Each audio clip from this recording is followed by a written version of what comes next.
Thank you so much, Kevin. I'm so happy to be here today and so grateful for this opportunity to connect with all of you today and to share a neuroscience perspective and a developmental perspective on the current situation that we're facing now with the COVID-19. And the talk today will be, as you said, focusing on the educator-student relationship in times of physical distancing. So I want to start with these images, which to me, I think maybe are some of the most powerful symbols of these times now. And I think that one of the things that will stay with me after this is all over is this image of rainbows and children in the windows. And I think one of the reasons that it's so strong in my mind, this image, is because it really raises this emotional dissonance in me. Because on one hand, I think it really represents the human solidarity and the unity and the optimism that is beautiful right now. But also I cannot help but thinking that this linkage that we make between these mantras, stay home, stay safe, this linkage between the two is not the case for everyone, and certainly not the case for all of our students, our children. And the thing to me, I think the main concern to me is that while it seems that children, that our students are immune to the virus itself, and it's maybe they're not very impacted directly by the virus, they are certainly and maybe mostly vulnerable to the stress that is generated by the virus. And the way I see it, we're actually dealing with at least two different pandemics. One is the coronavirus, but the other is really the stress and anxiety and the other elements, psychological elements or developmental issues that might raise from this pandemic. So I decided to divide this talk, the next 30 or 40 minutes, to 3 parts. So first, I'll talk about the developing brain and why is it so unique and different that compared to the matured brain, to the adult brain. And I'll focus mainly on this package deal. The way I see it, it's like a package deal between plasticity and vulnerability, in which plasticity is the developing brain superpower. This is our students' ability to absorb so much, and their brain's ability to change and to grow and to learn so much. And the kryptonite, sort of to say in some way, is the vulnerability, and it comes together. So I'll explain this a little bit more. And then we'll talk about the impact of stress on young brains and why some children are more susceptible and more vulnerable to the current situation and the stress. And I'll end up by talking about the protective role of education and educators in these times, and what is our role and what should we do and be aware of. So let's start from the beginning by noting that us humans, we are very special creatures, and we have exceptionally long childhood compared to all other animals, and even compared to our closest relatives, our cousins, the other primates. And scientists have been asking themselves for a long time now, why do we have such a long developmental phase? And currently all the theories and the data and the science really points out to the usual suspect, the human brain. And it turns out that it really takes a long time and a lot of metabolic energy to grow a human brain, because our brain is so complex.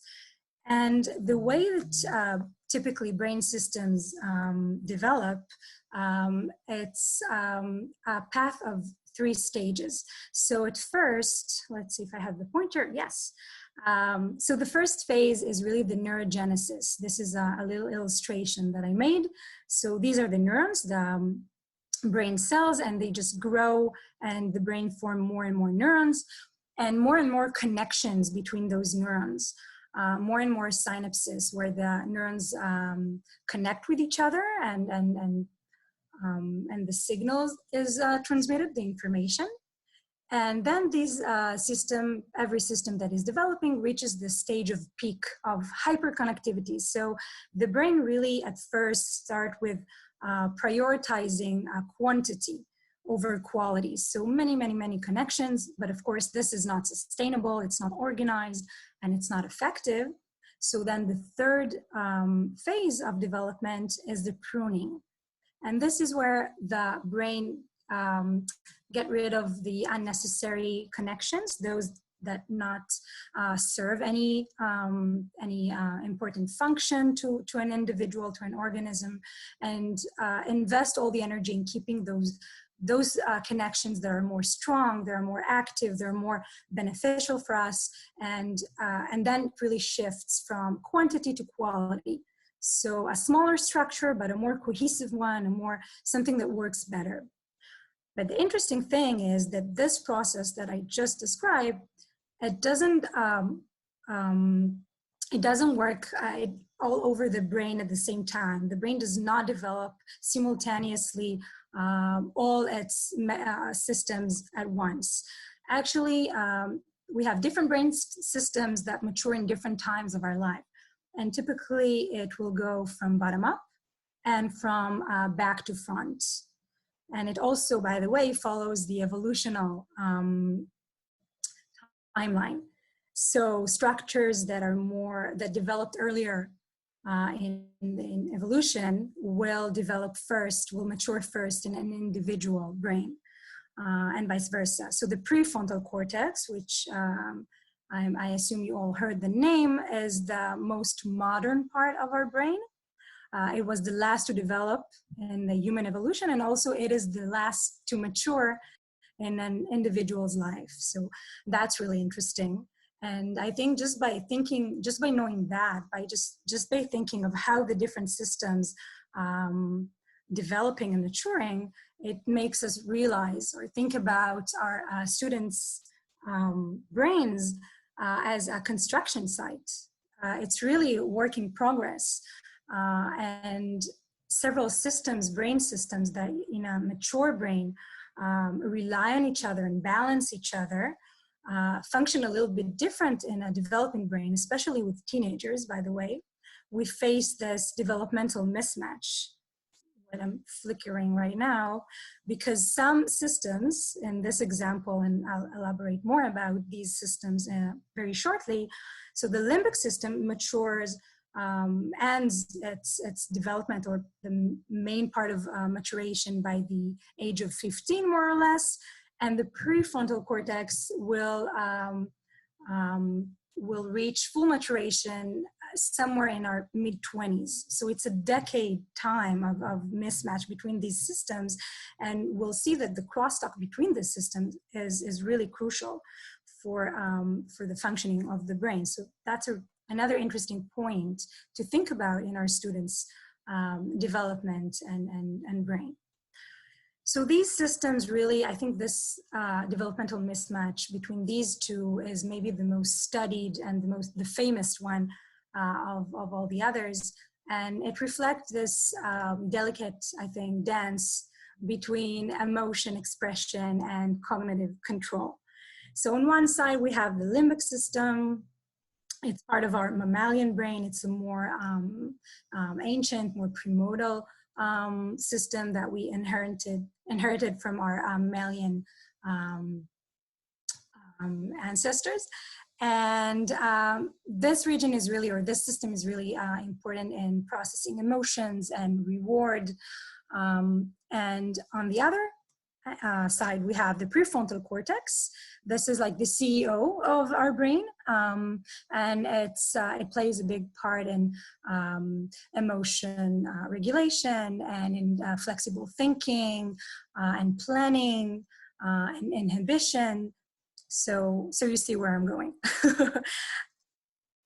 And just to give you kind of idea of how this think and this developmental dance looks like in an individual mind and behavior.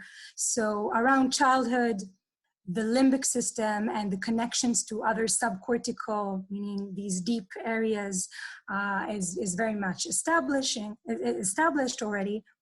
But the prefrontal cortex, as we just learned, is still very much developing, and it's pretty much behind the limbic system. So behaviorally, we'll see impulsive reaction to emotional cues, to reward, and anyone who has preteens at home or work with those age groups knows what I'm talking about. And then as we get into adolescence, so around early adolescence, the pathway between the limbic system to the prefrontal cortex is much more established, and then we'll see this beginning of crosstalk between the systems, which expressed by increased cognitive control to emotional cues. So they're getting to a better sense and understanding of their emotions and prediction of their emotions. And then by late adolescent, we'll see the other side of this communication. So pathways from and projections from the prefrontal cortex to the limbic system, and behaviorally we'll see more top-down emotional regulation and much better control and connection between thoughts and emotions, and more cohesiveness there. And by young adulthood, when we see this connections building between prefrontal cortex and the rest of the cortex, then we'll see even higher level of top-down emotional reappraisal. So not just controlling your emotion, but really using all the information you have and your cognitive tools and skills to change the way you feel about something and to control the story, the narrative. As we see, these stages really takes a long time, and also communication between those systems. So their development is actually depend on this training and sort of crosstalk between the different systems. So the point is that the developing brain is full of both potential and promise, but also is more affected and more vulnerable. And you can think about it, the way I think about it is that the developing brain is like an open code. For those of you who are familiar a little bit with programming, so it's just more available or more affected by the environment and by external factors, and this can be for good and for bad. I mean, this is the time where they can really grow and thrive and benefit from a good relationship with adults, from a good educator, from a great program or experience, but also this is the time where they can be more affected by crises or chronic stress, as we're gonna see very soon. So this is another example. It's a paper that was published in Science, and you can get higher than Science. This is the highest you can publish. It was published in 2014, and this paper was talking exactly about this principle from the mental health perspective. So they also acknowledge that the adolescent brain is most plastic than ever, but also the adolescent time is the peak time for clinical onset of most mental illnesses. And when we thinking about the numbers are really striking. We're talking about 10% of adolescents struggling with clinical depression and anxiety disorders. And these are numbers from times pre-coronavirus, pre-COVID-19 pandemic. And we're talking about 20% depends which studies were checking, so it depends how we measure it, but about 20% of the adolescent that showing symptoms of mental illness that will then persist into adulthood if without any intervention. And now the science talk not just on these early interventions that we know that they are very important, but even early detection and prevention. So this is something also to bear in mind, this vulnerability and this mental illness onsets in these developmental stages. So now, when we understand that the developing brain is not, in many ways, is very different than the mature brain, let's think about the implication of this ongoing stress or long-term stress on this vulnerable brain, and especially given the current situation with the COVID-19. So I like the definition or the differentiation between 3 types of responses to stress by the Center on the Developing Child in Harvard. And they talk about 3 responses to stress. So it's not about 3 levels of severity or different events. It's when the brain is stressed, it activates the same fight or flight stress surviving mechanism. It's the same system that is activating. It's more about how and how long and the way it's been activated and controlled. So positive stress is this brief increase in stress hormones. It's this adrenaline rush that we feel before we need to perform or to do something important, like a job interview or something like that. And this like shot of adrenaline is actually very useful and helps us to be alert and to perform. So this is what we call a positive stress. But when something more severe or serious or ongoing event, something that really disrupts, I think, the balance of the life of our life or the structure, like this current pandemic that we're dealing with, like school shutdown. These are things that really raise the level of stress hormones and activate those systems in the brain for a longer time. And they can take over the brain. And then it really depends, the long-term effect of this kind of activity really depends on the coping mechanism and the social supports and the relationships that a child has. So given a good relationship and support, this can be a tolerable stress.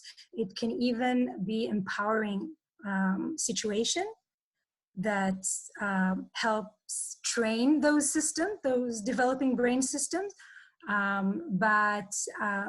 If a child is thrown into this situation with no support, with no adult or someone to mediate this, to be there for them, this can really be toxic. And when I'm saying toxic, I mean literally toxic, because it really changes the brain in ways that we wouldn't want for the long term. So if we zoom into the brain, I want to talk about, I'll go over 3 main regions that are most affected by this toxic stress. And I'll show you how they really literally change the structure and function of the brain. So the most vulnerable structure to this chronic stress, uncontrolled stress, is the prefrontal cortex, the one that I called the CEO of the brain. So it's the one here in the front, right? Okay. And as I said, it's the last part of the brain to develop. It's really, it's the luxury part of our brain, because this is the part that really involved with learning and being flexible and inventing new stuff and planning. But if you think of our brain like the governments, so the first thing that went down are the things that are luxury, right? Or the things that are related to growth and to thrive and to recreation. And now you want to really, you want to direct all your resources in the surviving.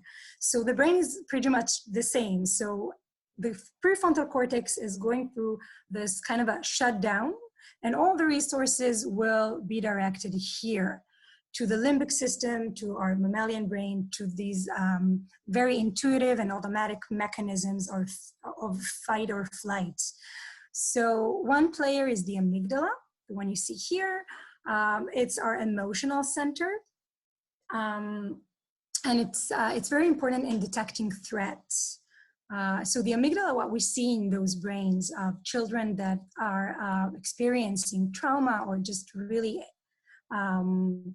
like chronic heavy stress, is that their amygdala is growing. It's just bigger relative to other children in a more healthy or calm environment.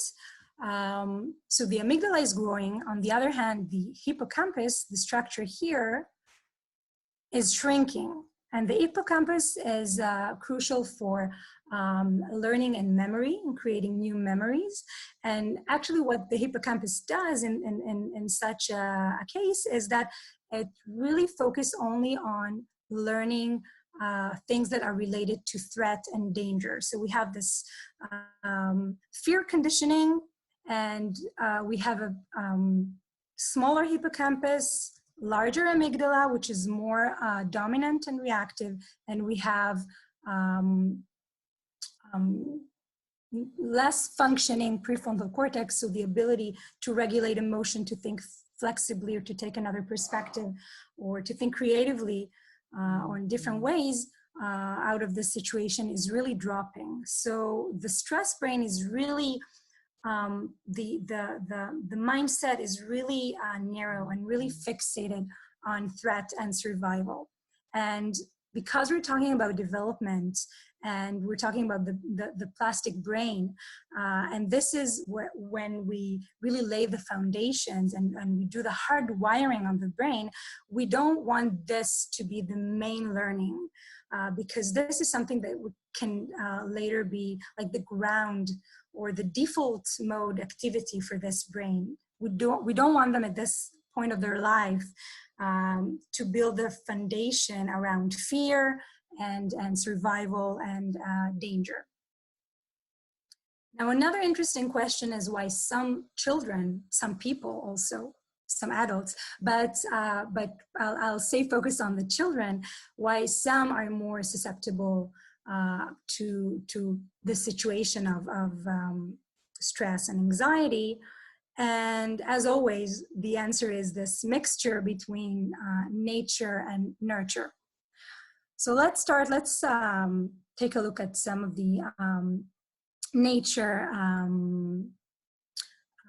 factors. So there are different theories, and there's a lot of studies about it, but one of the theories that I wanted to present here today, because I think it's one of the most relevant and stunning body of research around nature and children's sensitivity to threat and to stress, is this theory about biological sensitivity to context. And I'll explain.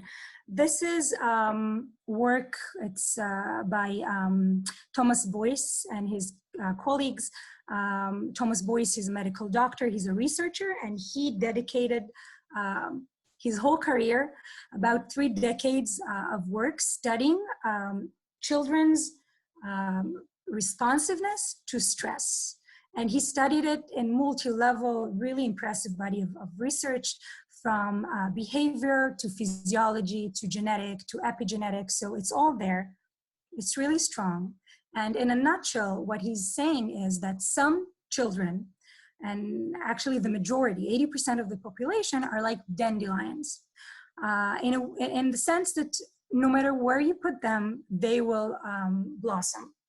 Because they're so resilient, and like a dandelion, it can blossom in the meadow, but it can also be, you can also spot them in the cracks on the side of the road. So they're very, very strong, and they're less sensitive to the conditions around them. They'll have minimal reactive stress response, so they're very, very stable physiologically. And they measured many aspects of health and performance, and dandelions show average health under most conditions. So this is one part of population. The other part, a smaller part, 20%, are a different flower. They are more like orchids. So they have a much more narrow or smaller niche, and they need a specific condition. And when they're not giving like their optimal condition, maybe they won't blossom. But if you give them the right conditions for them, they will blossom beautifully, and they will be spectacular. They're very special. So you see, they're very sensitive to stress. Their stress, they're like the seismograph. So if something happens, they will be those sensitive kids that take everything in, that internalize, and they will be the first to show the symptoms if something is going wrong. So it's like the canary in the coal mine. It's like, in a way, they will signal the rest that something is wrong. And the interesting thing that those studies taught us is that although we tend to think of those children as more sensitive, so maybe they're more weak, they're not weak. It's just really different way of, it's a different surviving strategy or thriving strategy, because what they show is that these kids, they're showing the best or the worst health and performance outcomes depend on the context. So you can think of them as having thin skin, and they really absorb everything from the surrounding. And it can be the good things, the nutrients, and it can be the bad things, the stress and the toxic part. So one thing is really to think about our students, our communities, and to try to spot and to think about those orchids. Who are those orchids? Who are those kids who are more vulnerable to this situation right now? Because what the studies showed is that although they are more vulnerable, this is also the group that benefits the most from intervention and from social support, just by having someone there with them. So this is an interesting thing, I think, to think about. Let's shift to the environmental factors and talk a little bit about the ACEs, the adverse childhood experiences. So this is an illustration of some of the main ACEs agreed on these two axes of threat and deprivation. Okay, so usually when we're thinking about the green zone, okay, the optimal environment, what we hope to give all our children and all of our students, this is an environment where they feel safe and where they are stimulated. And this is, of course, supporting healthy brain development. This is our job. This is what we want to do, right? But we know that unfortunately, some children are not as lucky, and we have also the red zones. So one red zone is a zone of not enough stimulation and not enough attention and not enough connection. This is the zone of neglect. And what we see, the implication of this on young brains is, if you remember when I talked about the three phases of brain development, of a system development, we talked about neurogenesis and peak of connectivity and then pruning. So this process is really damaged under neglect, because the brain development is really depend on the experience and what the stimuli that it gets, the connection, the relationship, the interaction, and the learning, the opportunities to learn. And when there are not enough opportunities, then we'll see underdevelopment of, so the brain pretty much doesn't get or fulfill its potential in terms of proliferation and growing and pruning. On the other hand, we have this red zone of high threats, of different kind of abuse or exposure to violence. And in this case, the brain will shift into survival mode, as we discussed before. So the amygdala is growing and the fight or flight mechanism kicks in and take control, take the wheels. So we'll see a brain that is more focused in fear learning. Prefrontal cortex is smaller or less active. Hippocampus is smaller and amygdala is bigger and more dominant. Another interesting thing we'll see is a shorter period of plasticity. So the brain, in a way, his way to cope with it is to end the developmental stage earlier, because the brain is not available for learning and growth and playfulness, and it really needs to shift into performance and survival. So in these two cases, we have really compromise on the brain is not fulfilling its potential of development. So this is something to think about. And now it reminded me this phrase from Brené Brown about schools and classrooms as a safe place for students to come and just take off their armor. And for some students, we know that this is the case, that school is the safest place they have. And again, we need to think how we reconcile this situation of stay home and stay safe with this need to provide them this safe place and relationship that we have with them, and to protect them, especially now when they're more stressed. All of them, the orchids and the dandelions, all of us are more stressed. So on one hand, they need us more than ever now to help them regulate, but we have to stay apart. So this is something that we need to think about and to reconcile. And really, to me, not just as a researcher or as a teacher, also as a parent, it really brought me back to this famous saying of "it takes a village to raise a child." But what about these weird situations that we're facing now? And I'm sure that many families feel that, and many children feel that the village is gone. Suddenly, it's just disappeared. So what do we do now? And when we're thinking about this greed in terms of these days of school lockdown, of quarantine, of what we call social distancing, I don't like this phrase. I prefer physical distancing. I think that the definition is very important here. So we know that some of our students, and again, hopefully most of them, are well situated here in the green zone. But even here in the green zone, there is a change right now because we have less structure and less clarity and less stimulation. I mean, maybe, at least academically or structural stimulation, we have less of that.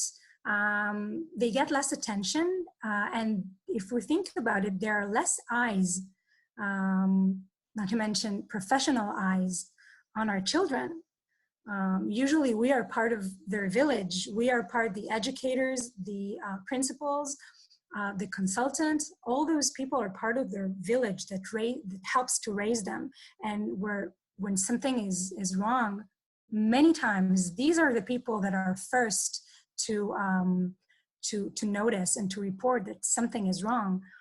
So we don't have that anymore. Less interactions, and of course more stress and more uncertainty. So I think that all our students are shifting a little bit on this grade. Some of them have more room to wiggle. Some of them have some, they're in a safe zone and they can afford it in a way. But we know that some of them were here to begin with, and we know that some of them were very close, and this can really change their position, and we need to be aware of that. So my point is that we need to rethink about the situation, and we need to find ways and to prioritize ways to show up for our students, not just academically. And on one hand, emotionally, if we're just there for them emotionally to validate their experience and to be there with them and to regulate with them, that's by itself a huge first step.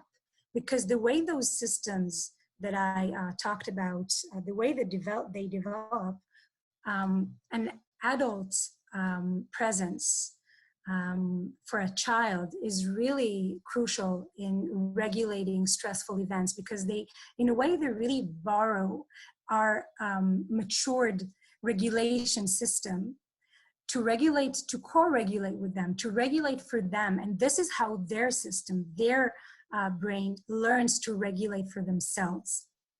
So it's really important to be there with them. And cognitively, it's really important to really create the space for them to think about what's going on, to make sense of the situation. And this was also shown to really reduce stress and to raise the sense of control. Again, this is something we can all benefit from, but for children, it's really, really crucial because of their developmental state and because there are things that they just cannot do for themselves yet. So when we show up for them emotionally, we build trust with them, we tighten our relationship with them, and we teach them that when something difficult happened, they're not alone. And we teach them that human connection is safe, and we teach them secure attachment and that they can be there for someone else later on. And cognitively, we teach them skills of reflection and meaning making and really control their narrative and own their narrative, which is really, really helpful to reduce stress and for these reappraisal processes that eventually we built. So it's actually an opportunity really to practice this crosstalk between those systems, but they need us to be there for them in order to build that.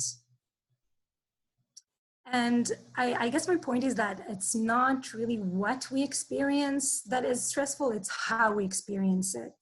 So it's not just what we observe, like this image, for instance. It's more about what we know, what we tell ourselves about this image, what is the associations and connections that comes to mind when we see this.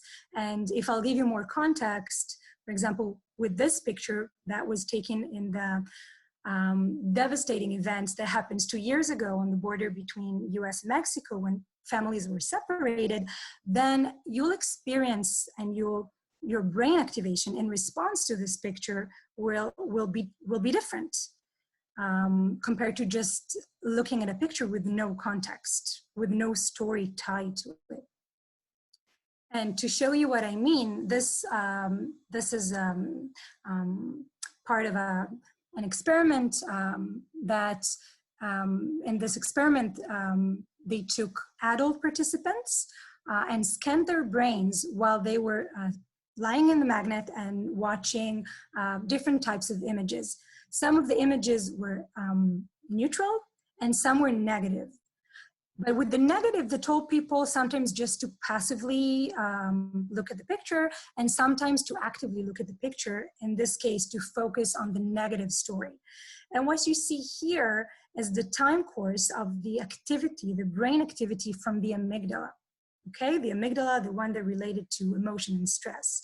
And you can see that when people just observed the negative picture, the amygdala was less active compared to when they observed the exact same figure, but this time when they were thinking about this negative context. So we can really cognitively affect the way our limbic system is reacting, and and how we really experience emotionally things.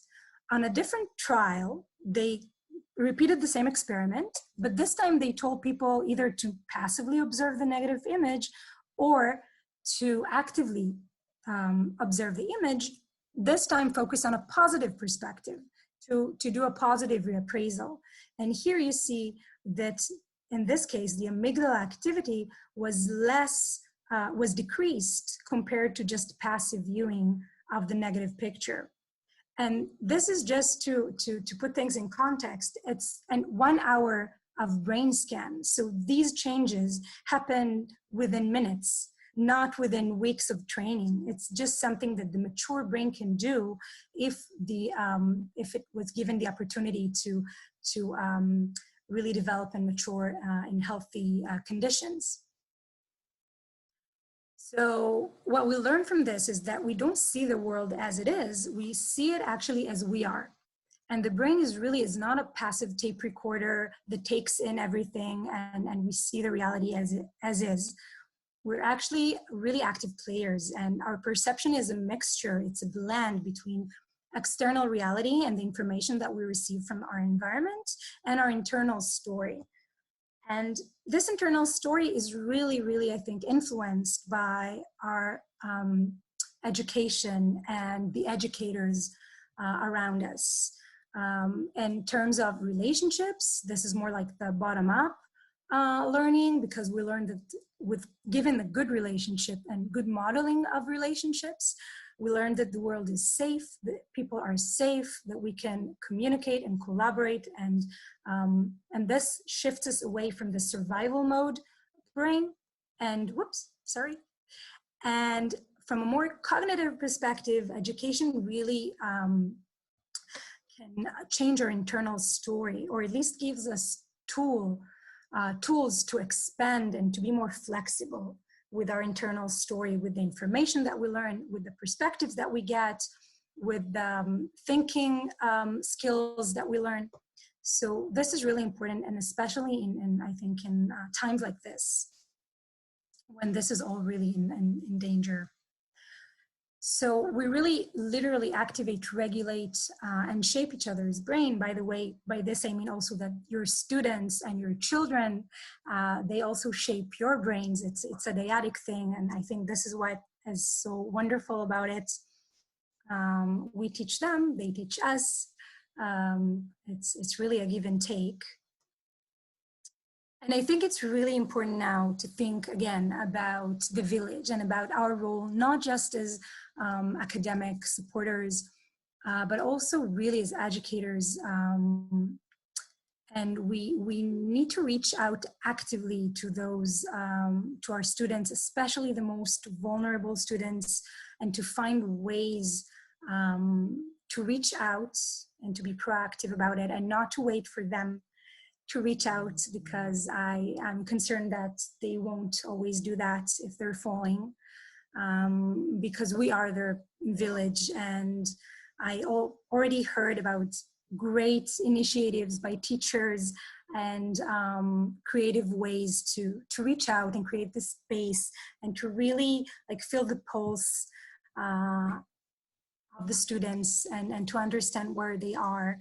I know that my science teacher, for example, they have a Corona journal that they have where they can really discuss and share and reflect specifically their experience and thoughts and questions about the pandemic. I know that some teachers are doing one-on-one or small groups gathering where it's not so academic, but it's really about connecting and understanding where they are. And I think it's super important. So I will leave you with that. And I'm curious to hear your questions. Thank you so much, Hagar. And I can't think of a more fitting slide to end on in terms of we are their village. And so much really important information to share with our people on the webinar today. So thank you so much for that as well too. It feels to me like we could have done a much deeper dive on things. There was just so much fascinating information there. I'm curious from your perspective in this. At some point, this will end. We'll gradually begin a reopening of schools, and I should add that we have had students in schools all along. Schools would identify their more vulnerable, complex learners and try to bring them into schools or keep them more connected to school. But just from a trauma perspective, those kids who've had great difficulty during this time, what do you suggest for educators when we eventually are able to welcome them back into our classrooms again? So you're talking about the first day back to school. Yeah, I'm curious about that thoughts, and I will also open up to our attendees. If you have any other questions for Dr. Goldberg, please just put them in the chat box. Thank you, Dr. Goldberg. Wait, so maybe in order to see your chat, I'll close this. Yeah, it's a really interesting question. I think um, I think we'll need really to design, and we'll need to think of a plan, well thought plan for getting back to school, not just academically, but really, I think the first few days maybe should be dedicated to regrouping and really creating the groups again and the group dynamics and because it takes time, and it's true that students will be back and they'll be back together, and each one of them maybe went through different kind of experience and is in a different place emotionally. So I think we definitely will have to give it some time and to prioritize that. I don't have I have a specific plan in mind, but I think it's definitely something that should be considered and discussed and get attention. Right. So actually, another interesting thing, that's a very interesting point about the dandelions and the orchids, because it's actually a spectrum.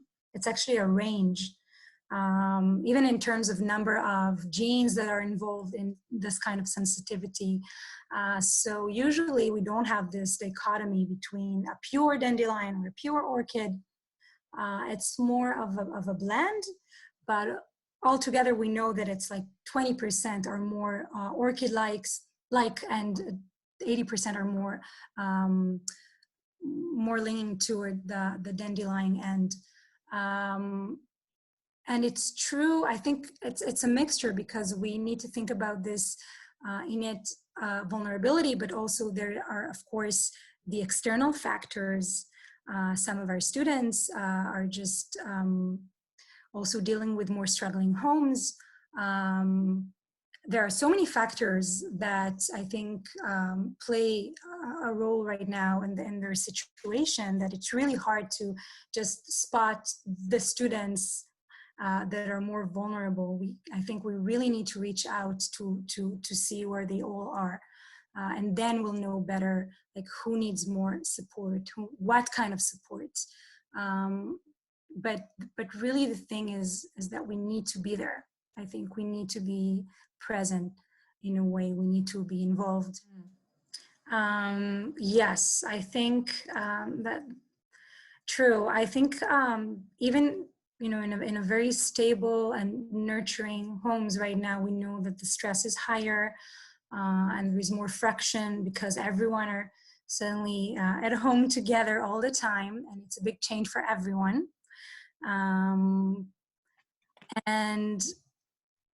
And also the educators also are more, we are all more stressed, and it's hard to regulate someone when you are stressed. But I think part of this is my point about bringing back the village, because I think it's really hard to do it, to be separate and to deal with this anxiety alone, each family alone. And some parents do it better than others. Some are in more difficult situations than others. And I think families like I'm focusing on the kids, but it's really about the families. Families need this support, need their village. Even if they're not aware of it, I hope they are. So I think it's important to reach out in moments when we feel more restored and regulated, because stress is contagion. And if we're very stressed, it's not a good time to try and co-regulate a child.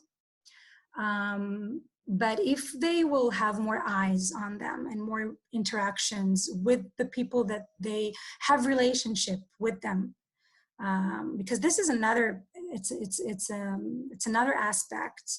I think that some kids, especially the younger kids, they feel abandoned in a way, even when it's been explained to them and everything, of course, but still the very visceral feeling of their grandparents and their teachers suddenly, poop, like gone from the picture, there is something very intuitive and primal about it, of abandon. So we really want to find ways to get in again. And we need to find the right times to do it. I think also it can really help us. Like when we help someone, this co-regulation can also work for us, I think. But the more relationships working on that thing to buffer the stress, I think like the better chance that we'll succeed in this. So if it's not just on one person, on the parent to contain it, if we work as a village, I think we have a better chance and try to regulate their anxiety to buffer this toxic stress. And maybe also it will help us to regulate.